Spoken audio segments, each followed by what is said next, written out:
Sir TNSF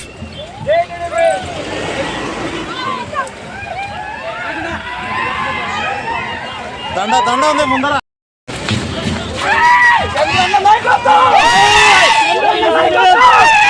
Chandranna నాయకత్వం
తీసుకొచ్చాం.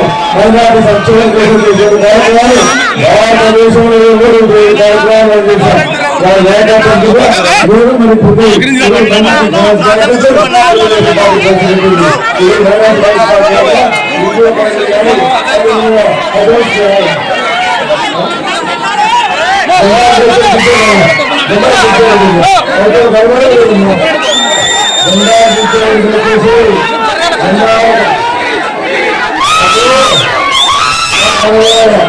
అభివృద్ధి కార్యక్రమం చేశాం. తెలుగుదేశం పార్టీ ఉచితాలు సంక్షేమం అభివృద్ధి కార్యక్రమం బాగా జరిగాయని చెప్పి తెలుస్తాను. ఈరోజు వైద్యులంటే చంద్రబాబు నాయుడు గారు వచ్చి సార్ సినిమా హాల్ ప్రోగ్రాం ద్వారా మీరు ముందు ప్రారంభం చేస్తుంది. ఈరోజు వైద్యులు అంటే ప్రారంభం చేశాం. మరి సంక్షేమ దాదాపుగా 100 కోట్ల రూపాయల ఆస్తి సంక్షేమం కోసం అదే కళ్యాణ్ కోసం చేశామని చెప్పి చూడగలను.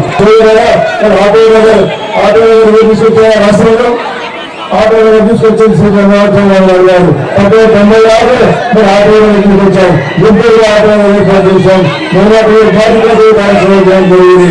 అదేవిధంగా మైనార్టీ శాఖలు అదేవిధంగా గుంటూరు ఉద్యోగుల ద్వారా మైనార్టీలకు ప్రత్యేకంగా ఈరోజు మైనార్టీలకు ప్రత్యేకంగా కార్యక్రమాలు నడిపించాం.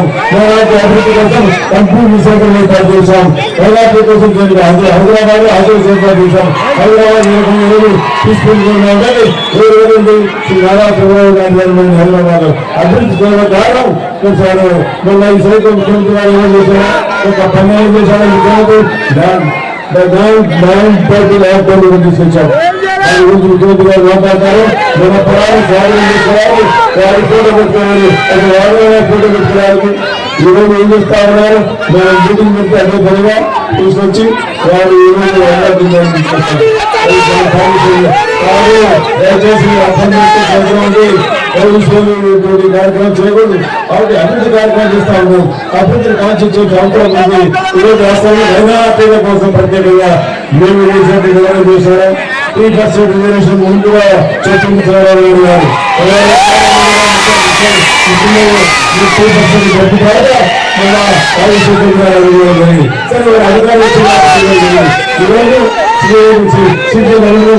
మాట్లాడుతూ ఉన్నారు. 20,000 బిల్ పాస్ చేసింది.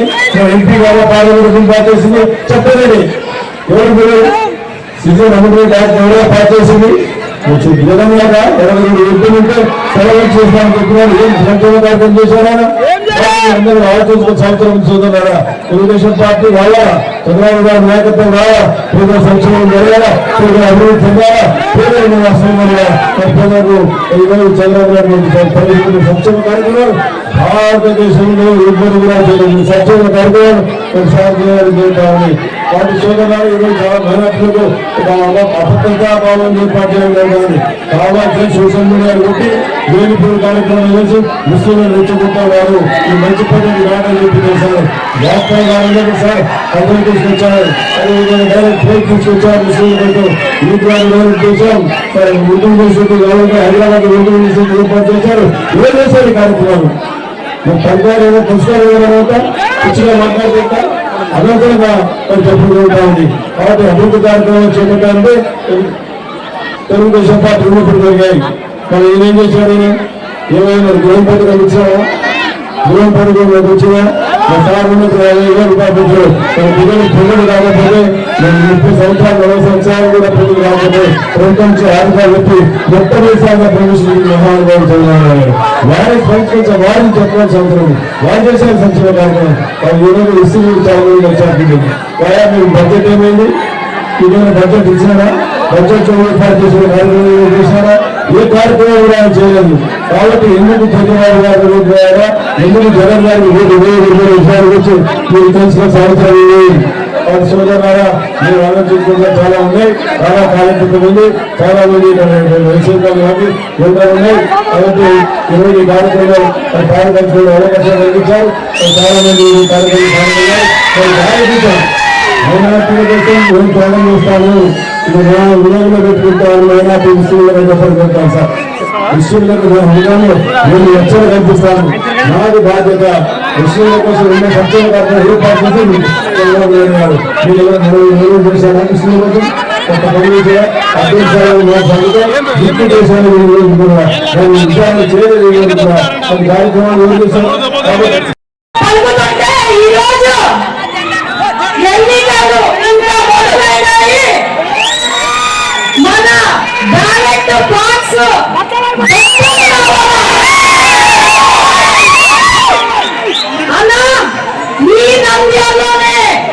మన కాబోయే ముఖ్యమంత్రిని అరెస్ట్ చేస్తారు. ఈ నంద్యాలలోనే మనం మెజారిటీతో గెలిపించి ఎంపీని గెలిపించి మన చంద్రబాబు నాయుడు గారికి రిటర్న్ గిఫ్ట్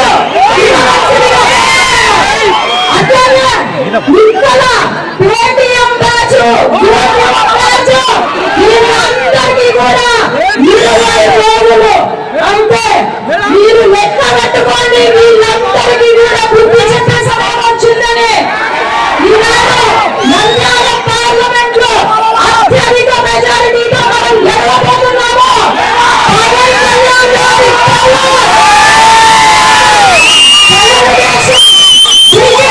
రెండు కలిసి ఇక్కడ నంద్యాల పార్లమెంట్ గెలవబోతుంది. ఇప్పుడు మనం అందరూ ఎదురు చూస్తున్నా నారా చంద్రబాబు నాయుడు గారు అందరూ కూడా వినండి. ఎక్కడ చూసినా మా ఆడబిడ్డలే కనపడుతున్నారు. మంచి ఎండ మిమ్మల్ని చూసి భయపడుతున్నారు.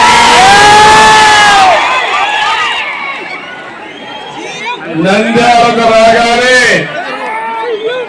నాకు సెప్టెంబర్ 9వ తారీఖు గుర్తొస్తుంది.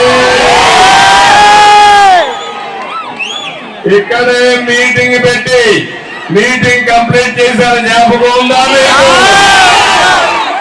నంద్యాల వాసులకు జ్ఞాపకం ఉందా లేదా? నేను మీటింగ్ పెట్టి లాస్ట్ మీటింగ్ ఇక్కడి నుంచి హైదరాబాద్ తెల్లవారితో వెళ్ళాలి. అందుకని ఇక్కడే రాత్రి బస చేశా. పోలీసులు వచ్చారు. పోలీసులు వచ్చి రాత్రి మా బస్ తలుపు కొట్టారు. నేను అనుకున్నా దొంగలు వచ్చారేమో అనుకున్నా. వచ్చిన దొంగ పోలీసులు వచ్చారు, తలుపు కొట్టారు. మా వాళ్ళంతా కూడా తర్జన భర్జన పడ్డారు. తెల్లవారితో కిందికి వస్తే తెల్లవారుజామున ఎందుకయ్యా వచ్చారంటే మిమ్మల్ని అరెస్ట్ చేస్తున్నామన్నారు. నేను మాజీ ముఖ్యమంత్రిని, నేను ఎక్కడికి పారిపోను, నన్ను అరెస్ట్ చేయాలంటే కారణం ఉండాలి కదా, ఉండాలి కదా తమ్ముళ్ళు, నోటీస్ ఇవ్వాలి కదా తమ్ముళ్ళు, తప్పు చేస్తే నిరూపించాలా లేదా? నేను అడిగా దేంట్లో అరెస్ట్ చేస్తున్నావా అని అడిగా. మిమ్మల్ని అరెస్ట్ చేస్తున్నాం అంతే, ఇంకేం మాట్లాడాలా అంటే అప్పుడు నేను అడిగితే దేని కింద అరెస్ట్ చేస్తున్న ఎఫ్ఐఆర్ అంటే మీ దారిలో ఇస్తాం, సాయంత్రం ఇస్తామని నన్ను బలవంతంగా ఇక్కడి నుంచి అరెస్ట్ చేసి నేరుగా అమరావతికి తీసుకెళ్లారు. తమ్ముడు జ్ఞాపకం ఉందా అని అడుగుతున్నా. ఇది అన్యాయమా కాదా అని ఆరోపణలు చెప్పకుండా అరెస్ట్ చేసి హక్కు పోలీసులకు ఉందా అని అడుగుతున్నా. ఇది తప్పవునా కాదా? తప్పైతే మీరందరూ ఏం చేస్తారో అడుగుతున్నా. నన్నే అరెస్ట్ చేశారంటే 14 సంవత్సరాలు ముఖ్యమంత్రిగా పనిచేసిన వ్యక్తిని, 15 సంవత్సరాలు ప్రతిపక్ష నాయకుడిగా పనిచేసిన వ్యక్తిని, 30 ఏళ్లుగా పార్టీ నడిపిన వ్యక్తిని, దేశ రాజకీయాల్లో చక్రం తిప్పిన వ్యక్తిని నన్నే మామూలుగా అరెస్ట్ చేశారంటే తమ్ముడు నువ్వు ఒక లెక్క, ఈ సైకో లెక్క తమ్ముడు. మీరు 5 ఏళ్ళు ఇదే జరిగింది. మీరు గుర్తుపెట్టుకోవాల్సిన అవసరం ఉంది. నాకు అందుకే మా తమ్ముడు చెప్పిన సైకో పోవాలి, సైకో పోవాలి. దాని మీదనే నేను మొత్తం రాష్ట్రమంతా తిరిగాను. ఈరోజు సాయంత్రం 5 గంటల ఎన్నికల సభలు పూర్తి అయిపోతాయి. రేపు ఎల్లుండు జగన్ ఇంటికి పంపించారు. సైకోని వదిలించుకునే సిద్ధమా తమ్ముడు? నమ్మకమేనా అడుగుతున్నా. తమ్ముళ్ళు ఒకటే అని ఇస్తున్న మా ఆడబిడ్డలకి నా మీద కేసులు పెడితేనో అరెస్ట్ చేస్తూ భయపడతాను. నేను భయపడతానా అడుగుతున్నా. జైలు నన్ను చంపేస్తానంటే భయపడతానని అడుగుతున్నా. నన్ను చంపితే వీళ్ళంతా ఎవరి మెడకు అది ఉరేసుకో సావాల్సి వస్తుంది. జాగ్రత్తగా ఉండండి. నేను ఎప్పుడు కూడా ప్రాణానికి భయపడలా. మీ ప్రాణాలు కాపాడడానికి, మీ ఆస్తులు కాపాడడానికి నేను లాంగ్ ఆర్డర్ మెయింటైన్ చేసి తిరుపతి దగ్గర 24 క్లేమోర్ మైన్స్ నా మీద బ్లాస్ట్ చేస్తే ఆ రోజు వెంకటేశ్వర స్వామి వచ్చి కాపాడాడు. ఎందుకంటే దేవస్థానం దగ్గర ఉన్నా. అలాంటి వాడిని ఈ సైకోకు నేను భయపడతాను. ఆ తమ్ముళ్ళు మిమ్మల్ని అడుగుతున్నా. నా చివరి శ్వాస ఉన్నంత వరకు తెలుగు జాతి కోసం పనిచేస్తా, మీ బిడ్డల భవిష్యత్తు కోసం పనిచేస్తా, ఈ పేదవాళ్ళ కోసం పనిచేస్తా. దాంట్లో ఏమాత్రం కూడా రాజీ లేదు. నా ఆలోచన ఒకటి, ఈ రోజు రాష్ట్రంలో అభివృద్ధి జరగాలి, అవునా కాదా? సమీక్షలు వాళ్ళు అవునా కాదా? నాది ఒక బ్రాండ్, ఇప్పుడుది కాదు. ఈ రోజు హైదరాబాద్ తమ్ముళ్ళు, హైదరాబాద్ అభివృద్ధికి ఎవరు కారణం? ఎవరు కారణం? బాబు. ఈ రోజు ఐటీ ప్రొఫెషనల్స్ మీరు చూస్తే ప్రపంచమంతా వెళ్ళి డబ్బులు సంపాదిస్తున్నారంటే ఎవరు కారణం తమ్ముళ్ళు? మీరే ఆలోచించుకోండి. ఈ రోజు నేషనల్ హైవేస్ వచ్చాయంటే ఆ రోజు ప్రధానమంత్రి వాజ్పేయి గారిని కన్విన్స్ చేసి అబ్బం లాంటి రోడ్డు వేయించాం. మా తమ్ముడు సెల్ ఫోన్ పెట్టుకుని నా మీటింగ్ కూడా షూటింగ్ చేస్తున్నారంటే సెల్ ఫోన్ రావడానికి నేనే కారణం, అవునా కాదా?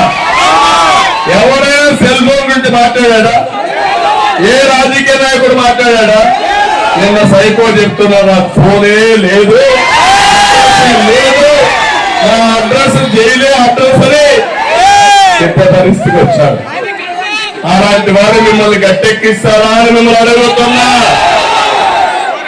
అందుకే నేను ఒకటే చెప్తున్నాను, ఈరోజు ఒక్క విషయం చూడండి. 2014లో చాలా ఇబ్బందులు వచ్చాయి. ఆ రోజు నేను చాలా బాధపడ్డాను. హైదరాబాద్ ని అభివృద్ధి చేశా, కాంగ్రెస్ నిర్ణయం చేశారు, ఎన్ని చెప్పినా వినలేదు, ఉన్న పడంగా ఇక్కడ రావాల్సి వచ్చింది. కానీ బాధపడ్డాను, మీరు భయపడ్డారు. నాకు ఒక నమ్మకం ఉంది నా మీద, మళ్ళీ రాష్ట్రాన్ని బాగు చేస్తారని నా నమ్మకం, నా విశ్వాసాన్ని మీ అందరికీ తెలియజేస్తున్నా. హైదరాబాద్ ని బాగు చేసినప్పుడు, తెలుగు జాతికి చేసినప్పుడు మళ్ళా విడిపోతే పర్వాలేదు, తెలంగాణ వాళ్ళు బాగుపడతారు, నా తెలుగు ప్రజలను ఆదుకుంటారని ప్రణాళికలు తయారు చేశారా లేదా తమ్ముళ్ళు అని మిమ్మల్ని అడుగుతున్నా. అమరావతికి ప్లాన్ చేశాం. హైదరాబాద్ కంటే భిన్నగా ఇంకా బ్రహ్మాండంగా అవడానికి Amaravati one of the best city కింద తయారు చేయాలి, రాజధాని తయారు చేయాలనుకున్నా. నేను అడుగుతున్నా, ఇప్పుడు అమరావతి ఉందా తమ్ముళ్ళు? రాజధాని ఏదంటే ఏం చెప్తారు మీరు? 3 మొక్కల తిక్కలోడు 3 రాజధానులు చేసేశాడంట. కర్నూలు రాజధాని అయిపోయిందంట, విశాఖపట్నం ఒక రాజధాని అయిపోయిందంట. అయిపోయిన తమ్ముళ్ళు ఎవరైనా ఇక్కడ ఉండేవాళ్ళు మీ రాజధాని అంటే సమాధానం చెప్తారా? ఇంకొక మాట అడుగుతున్నా, విశాఖపట్నంలో ప్రమాణ స్వీకారం చేస్తారంట. కాదు, ఇడుపురపాయలో చెయ్యి, నాన్న శ్మశానం పక్కనే చెయ్యి. మనలందరినీ నాశనం చేసి నంద్యాల వాళ్ళు విశాఖపట్నం పోవాలంట ఈ సైకో కోసం. వెళ్తారా తమ్ముళ్ళు? మీకు రోషం లేదా? కోపం లేదా? కసి లేదా? మీ బాధలు గుర్తున్నావా మీకు? వస్తే ఏం చేయాలి? డబ్బులు కాసుకోవాలా? ఈ సైకోకు భయపడాలా? మీ జీవితాలే నాశనం అయిపోతాయి.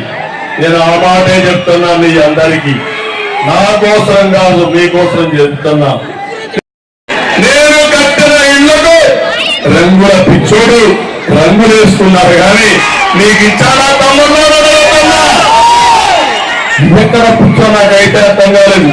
ఎక్కడ కరెంటు పోలు వస్తే దానికి రంగు, లేకపోతే ఎక్కడ శ్మశానం ఉంటే దానికి కూడా ఒక రంగు, ప్రతి ఒక్క దానికి రంగులు వేసుకున్నారు. రంగులు పిచ్చోడు రంగులు వేసుకుని నేను మొత్తం మార్చేశారని అబద్ధాలు చెప్పుకుంటూ ప్రచారం చేస్తున్నాను. అందుకే నేను అడుగుతున్నాను మీ అందరికీ, మళ్ళీ నంద్యాల అభివృద్ధి కావాలంటే తెలుగుదేశం ఎన్డీఏ వల్లనే అవుతుంది. ఇంకో పక్క మీ అందరికీ 16 లక్షల కోట్ల రూపాయల పెట్టుబడులు ఇచ్చారు. ప్రత్యక్షంగా పరోక్షంగా 10 లక్షల మందికి ఉద్యోగాలు ఇప్పించారు. 2 అంకెల అభివృద్ధి చేశాం, అభివృద్ధిని పరిగెత్తించాం, ఆదాయాన్ని పెంచాం. పెంచిన తర్వాత 100 సంక్షేమ కార్యక్రమాలు మీకు ఇచ్చిన పార్టీ తెలుగుదేశం పార్టీ. అవునా కాదా అని మిమ్మల్ని అడుగుతున్నా. దేశంలోని 3 రాష్ట్రాల్లో ఒక రాష్ట్రంలో ఆంధ్రప్రదేశ్ తయారు చేసిన బాధ్యత నాది. నేను అడుగుతున్నా, నాకు 78 నుంచి రాజకీయ అనుభవం ఉంది. ఇప్పటికి 10వసారి ఎమ్మెల్యేగా మళ్ళా పోటీ చేస్తున్నా, 9వసారి పోటీ చేస్తున్నా. కానీ నా జీవితంలో ఇలాంటి చేతగా కోవిడ్ వచ్చినప్పుడు కూడా వర్చువల్ సమావేశాలు పెట్టుకుని మీకోసం పనిచేశా. మీరు కష్టాల్లో ఉంటే బాధుడే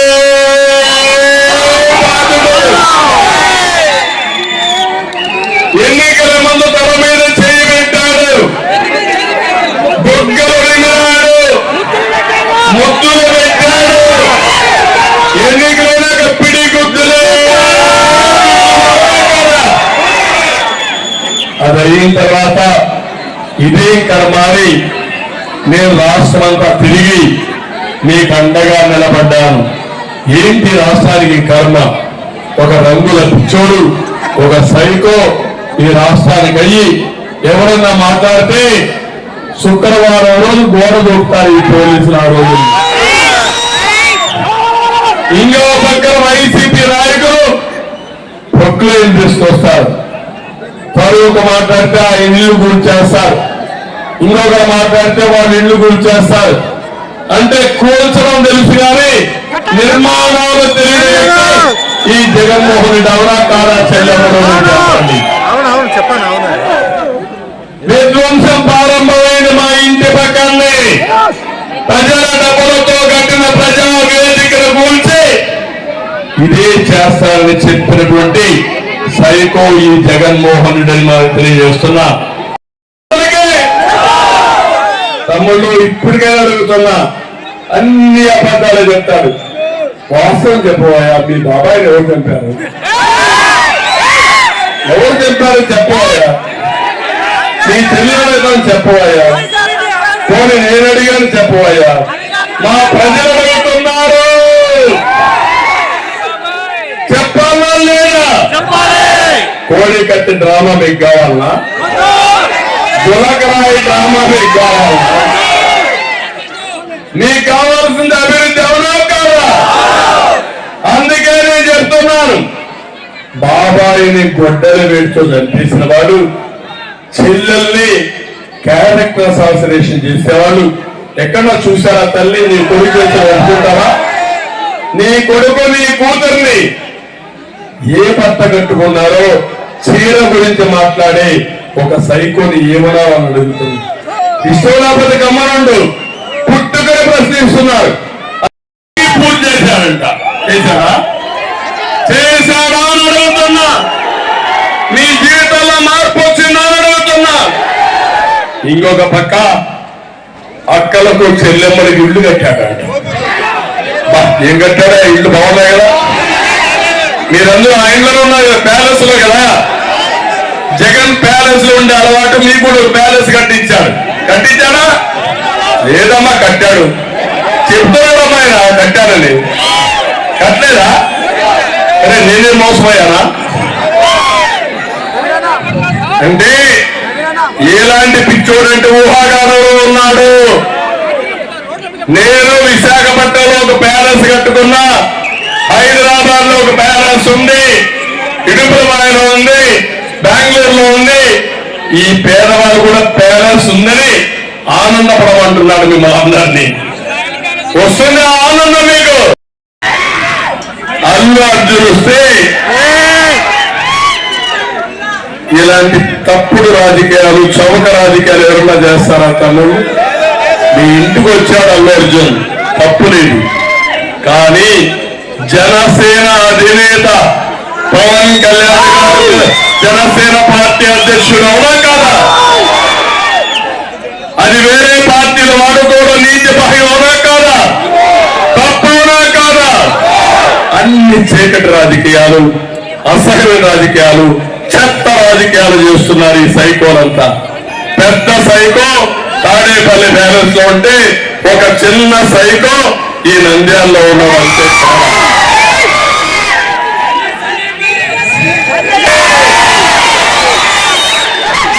సండే మాత్రం వస్తాడు, శాశ్వతంగా పంపిద్దాం. తమ్ముడు ఇది అవసరంలా మనకు.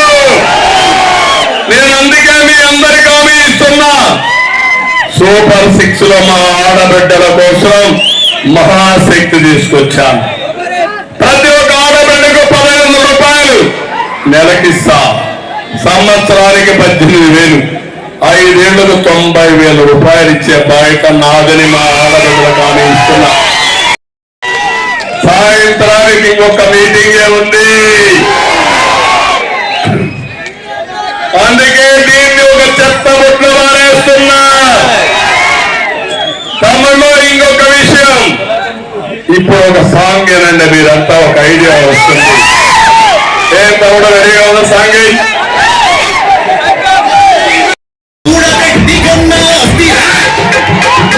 జగన్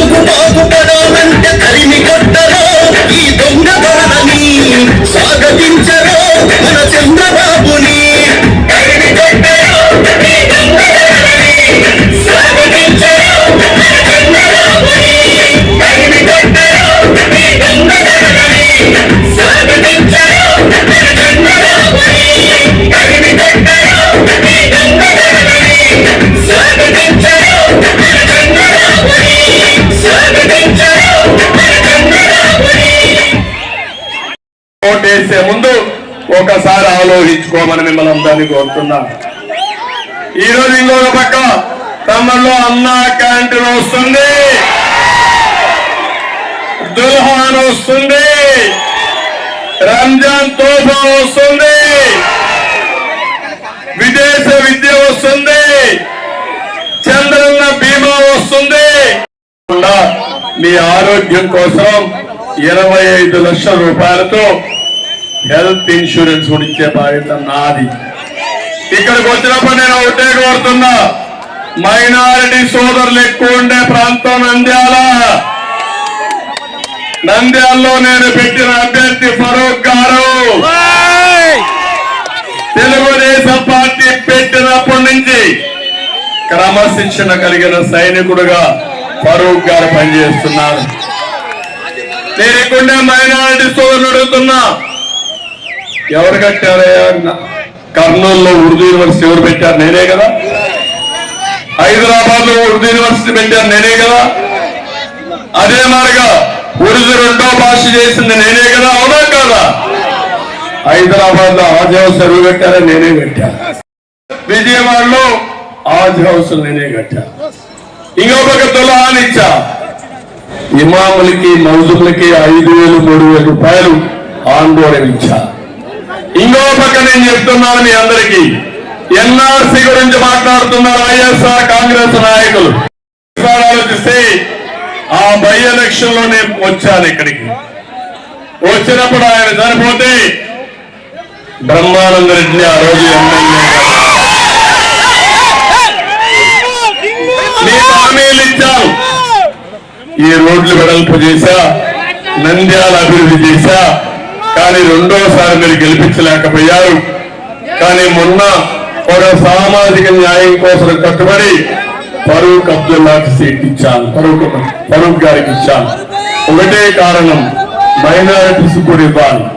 నంద్యాల ఎక్కువ ముస్లిం సోదరులు ఉన్నారు, అందుకనే ఫరూక్ సీట్ ఇచ్చాం. ఇప్పుడు ఫరూక్ ని గెలిపించే బాధ్యత మీది. డబ్బుల కోసము బెదిరింపులకు భయపడు. ఫరూక్ అని అన్యాయం జరిగితే సామాజిక న్యాయానికి అన్యాయం జరిగినట్టు అవుతుంది. మీ కులస్తుడు, మీ మనిషి, ఎప్పటి నుంచో పనిచేస్తున్న వ్యక్తి, అలాంటి వ్యక్తికి ఓటేయండి. బ్రహ్మానంద రెడ్డిని గుర్తించే బాధ్యత నాది. అందుకే ఇప్పటికే చాలా ఆలస్యమైంది. మళ్ళా నేను చిత్తూరుకి వెళ్ళాలి, సమయం కూడా తక్కువ ఉంది.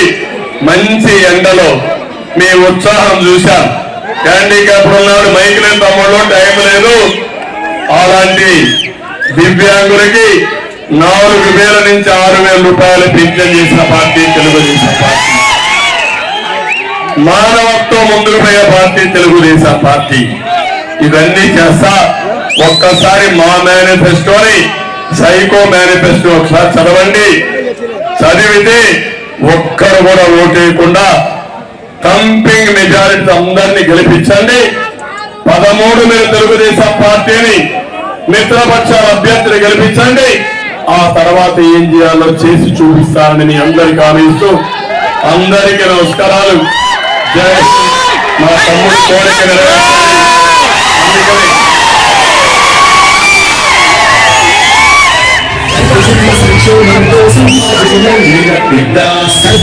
వికాసం కోసం సాకారం కోసం